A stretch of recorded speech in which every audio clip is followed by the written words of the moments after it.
Thank you very much, Mr Speaker. I rise today to say a very big thank you to 1,788 constituents of the federal seat of Fairfax for filling out my biggest survey. The Sunshine Coast is truly unique, Mr Speaker. It's a place where the values of the past and the opportunities of the future coexist. But you can't do your job as their representative unless you very genuinely listen. And every time you listen, at least in my case, you learn.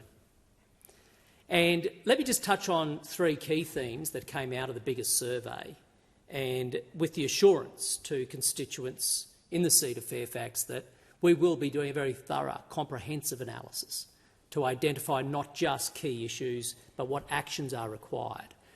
But the key three themes. Firstly, in the area of asking, what's your biggest concern?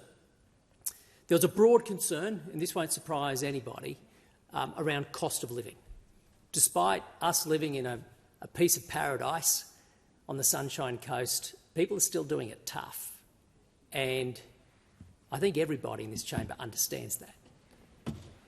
But when you head down to the beach or you're in the hinterland, especially when you're seeing families together and you see the smiling faces, it's easy to forget that people are doing it as tough on the Sunshine Coast as they are across so many regions in the country.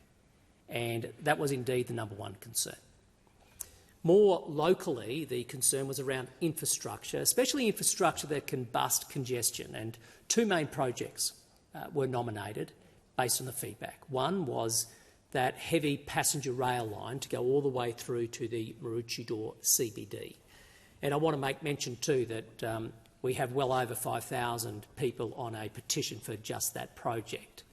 But the people again have spoken that that is absolutely key. So too do people want to see more lanes on the Sunshine Coast Motorway. Will be of no surprise for locals on the coast, but now that we have that basically coming through in the data, that also allows us to speak with a degree of evidence on behalf of the local constituency. The second area I thought I'd mention is the area of energy, and this actually surprised me because I would have thought that the increase in electricity prices would have been the number one issue nominated. It, in fact, was the number two. Still was nominated as an enormous impact, having an enormous impact.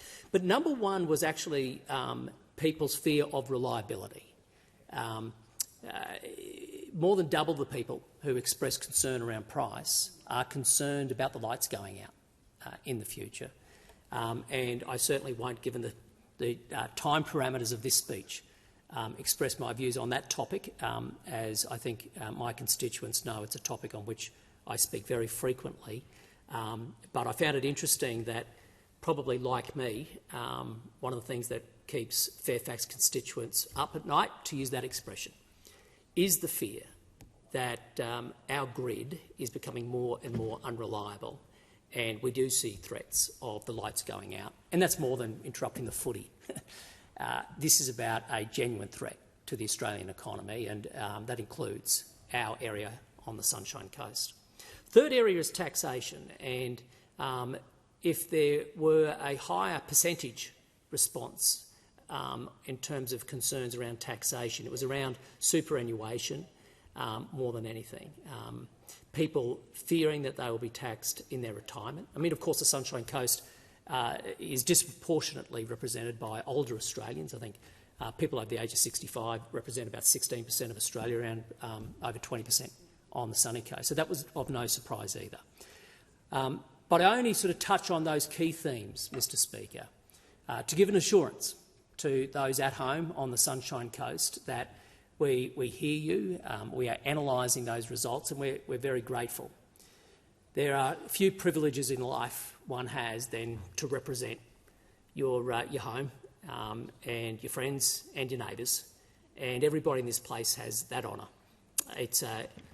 It's a vocation, not a career, and it's one I take very seriously, and I genuinely thank every constituent who took the time to fill out that survey.